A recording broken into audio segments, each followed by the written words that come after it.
Shalom l'épouse de Christ, que le Seigneur Jésus-Christ vous bénisse et qu'il vous comble. Alors, parlons un peu de la personne de Christ. Bon, je sais que ça va secouer un peu parce que nous avons une doctrine au IVe siècle. Et cette doctrine a été élaborée par un homme qu'on appelait Arius. Amen. Donc, Arius, il avait beaucoup de connaissances. En fait, c'était un homme habile. Et c'est lui qui niait la divinité de Christ depuis le IVe siècle. Parce qu'aujourd'hui, nous constatons qu'il y a des Arius modernes. Il y a des gens qui pensent que Christ n'est qu'une simple personne et qu'il n'est pas le Créateur. Alors, Paul, dans Actes chapitre 9, va donc croiser Jésus-Christ à l'état colonne de feu. Et la colonne de feu, en fait, c'est la manifestation physique du Saint-Esprit. Lorsque Paul, à l'époque Saul, va donc fixer cette lumière, lui croyait que c'était Jéhovah qui conduisait ses pères dans le désert. Voilà pourquoi il était étonné. Il dit, Seigneur, Jésus lui dit, Saul, Saul, Saul, pourquoi me persécutes-tu? Donc c'était une expérience divine. Et chacun doit passer par une expérience personnelle avec son Créateur. L'apôtre Paul, automatiquement la Bible dit, il était allé d'Arabie pour méditer la parole. Lorsqu'il est revenu, il nous a présenté le Nouveau Testament. Frère, l'un des apôtres qui a beaucoup écrit, c'était l'apôtre Paul. Certainement d'Arabie, il était en train de méditer sur la divinité de Christ. Lorsqu'il vient, il dit que toute la plénitude de la divinité habitait corporellement en Christ. Dans Colossiens chapitre 1, verset 1, il est écrit là-bas que Jésus-Christ était l'image du Dieu invisible. Maintenant, à partir du verset 15, 16, 17, la cadence va changer. L'apôtre Paul nous dit que toute chose a été créée par lui et pour lui. Frère, quand on dit tout, c'est sauf, sans exception. C'est-à-dire toutes choses. Le monde, le Père, le Saint-Esprit, le ciel, tout ce que nous voyons ici, toutes ces choses ont été créées par Jésus-Christ. Dites Amen. Toutes choses, la science, la littérature, la culture, la philosophie, tout ont été créés par Jésus-Christ. Alors, vous qui dites que le Père est plus grand que Jésus, Jésus a créé le Père. En tout cas, c'est ça la divinité.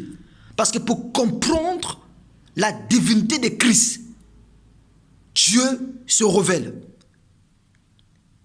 Tu dois voir la révélation, frère. Ici, je ne parle pas d'une compréhension mentale, mais je parle d'une révélation qui est dans votre cœur. C'est-à-dire, qui est Christ? Mais pourquoi Christ a-t-il été envoyé par le Père? Quand Dieu vous révèle cela, c'est-à-dire vous êtes né de nouveau. Vous avez le baptême du Saint-Esprit en vous. Et c'est la plus grande révélation qui soit, la divinité de Christ. Tenez, quand Adam est tombé en Éden, la loi de Dieu voudrait qu'il ait un parent rédempteur. Quand on dit qu'il y a un parent, quand on parle d'un parent, en fait c'est quelqu'un qui a de la même nature que vous. Or Dieu, dans cette dispensation, était sous la forme d'un esprit. Et Hébreux chapitre 9, verset 22 dit que sans le fusion de sang, pas de pardon de péché. Donc Dieu était sous la forme d'un esprit. L'esprit n'est ni sang, ni chair. Voilà pourquoi Dieu, dans sa pensée éternelle, il a créé un corps. Donc Dieu était esprit et Jésus-Christ était le corps dans lequel il était voilé. Parce que Dieu devait descendre lui-même, devenir le plus proche parent rédempteur de l'homme. Ésaïe chapitre 35, verset 4. Dieu devait descendre lui-même. La parole faite chair. Dieu est un, mais ce Dieu-là s'est manifesté en 3 dispensations. Il était de la dispensation du premier exode. Il conduisait les enfants d'Israël dans le désert. Et ce même Dieu s'est fait chair. Parce qu'Adam était tombé en Éden. Il était allé très loin de Dieu. Il fallait sauver cet homme. Or, au commencement, il y avait l'animal. Il y avait l'homme et il y avait Dieu lui-même. Dieu a regardé, est-ce qu'un animal peut prendre la place de l'homme. Alors c'était vraiment impossible parce que la vie de l'homme était plus supérieure que la vie d'un animal. Dieu a regardé l'homme. Est-ce que toi tu peux prendre ma place? C'était vraiment impossible. Parce que si Dieu devait faire ça, ça devait briser une écriture dans la Bible. La Bible dit dans Romains chapitre 3, verset 23, que tous ont été privés de la gloire. Donc ça restait que Dieu lui-même. Mais Dieu, sous la forme d'un esprit, ne pouvait pas procréer. Voilà pourquoi Dieu a créé un corps. La parole fait chair. Au commencement était la parole était avec Dieu et la parole était Dieu. Et cette parole a été faite chair. Donc Dieu a créé un corps, il a placé ça dans le ventre de Marie. C'est ça qui a dépassé l'entendement des gens. Dieu se cache et se révèle dans la simplicité.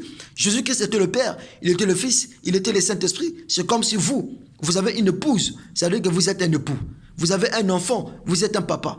Vous avez un petit-fils, vous êtes un grand-père. Mais attention, l'époux, papa, grand-père, ça ne fait pas de toi trois personnes différentes. Hein? Donc, vous êtes un, mais vous avez manifesté trois fonctions. C'est ce qui était exactement avec Christ. Il était la parole. Et la parole qui a été faite chair en Jésus, cette même parole s'est faite chair à travers le pouce.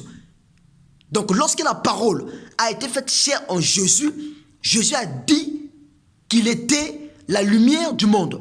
Et cette même parole, à travers le pouce devient la lumière du monde. Le pouce devient la parole. Parce que lorsque Dieu rentre dans un système, ce système devient puissant. Lorsque Dieu rentre dans un homme, cet homme devient un tout-puissant. Voilà pourquoi quand vous croyez la parole, Dieu place en vous un être spirituel qui fait de toi un être double. C'est-à-dire tu deviens un dangereux.